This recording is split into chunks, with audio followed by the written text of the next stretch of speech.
everyone, my name is Nanji Mateo. I'm the founder of interpremet.com, and this video is going to be a medical terminology practice video about some terms that I have seen commonly mistranslated online.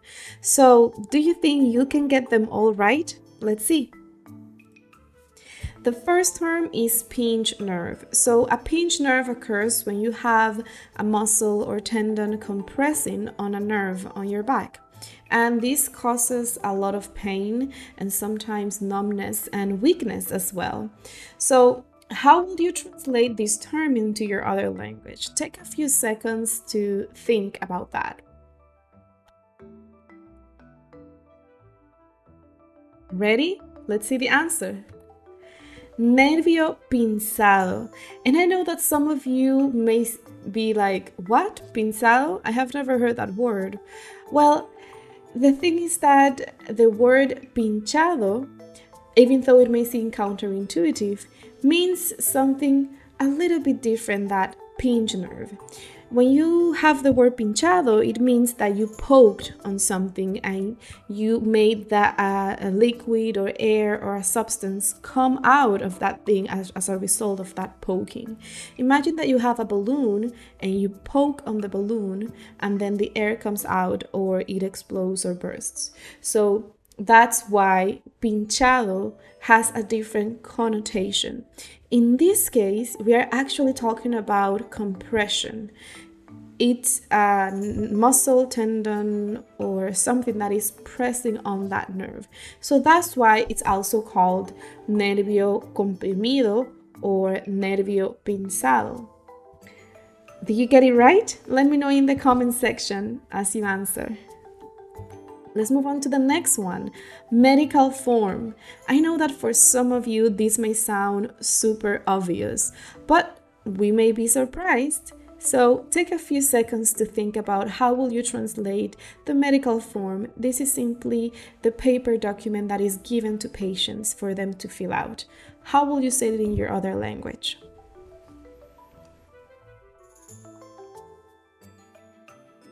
All right, let's see the answer. Formulario médico.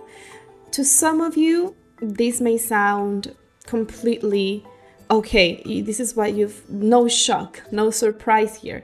But some others may think that it's also translated as forma médica, which unfortunately is not correct because the word forma means shape in Spanish. It doesn't mean form, as in a paper form or a digital form or document.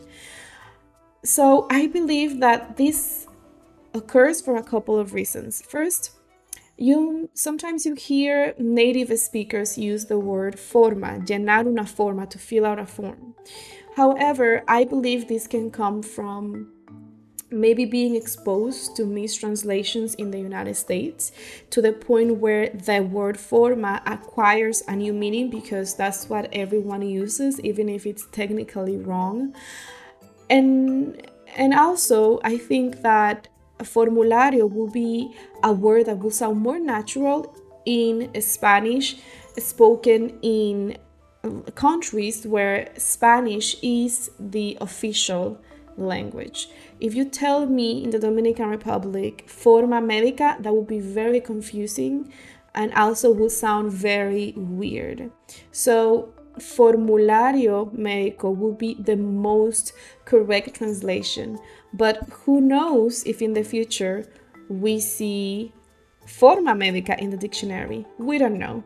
But as it is now, it is considered a false friend.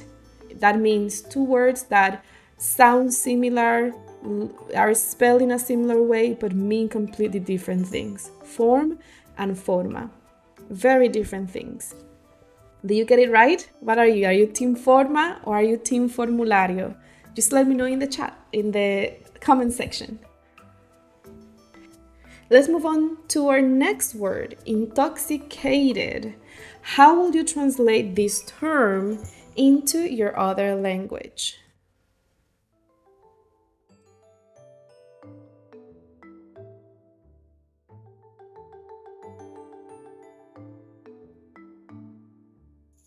Let's see.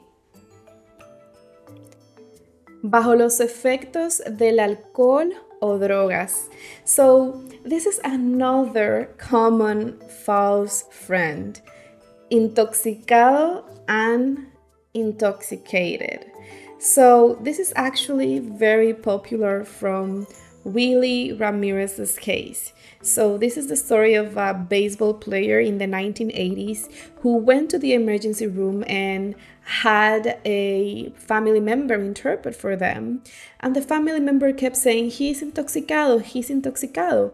And of course, because in English it means to be under the effects of drugs or alcohol, the doctors thought that he was just drunk or under the effect of the drugs.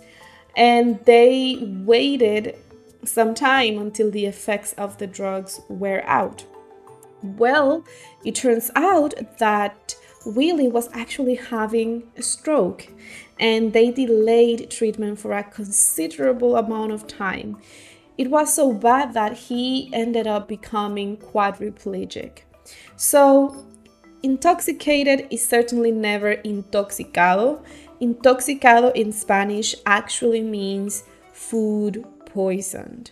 So, keep in mind how just one little word can have such an impact in someone's life. So that's why it is important to study your medical terminology and do practices like this one. So, do you get that right? Let me know in the comment section.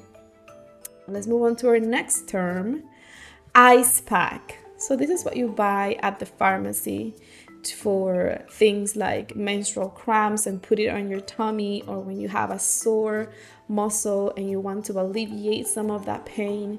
That's the kind of ice pack that I'm referring to. So take a few seconds and think about how do you translate ice pack into your other language.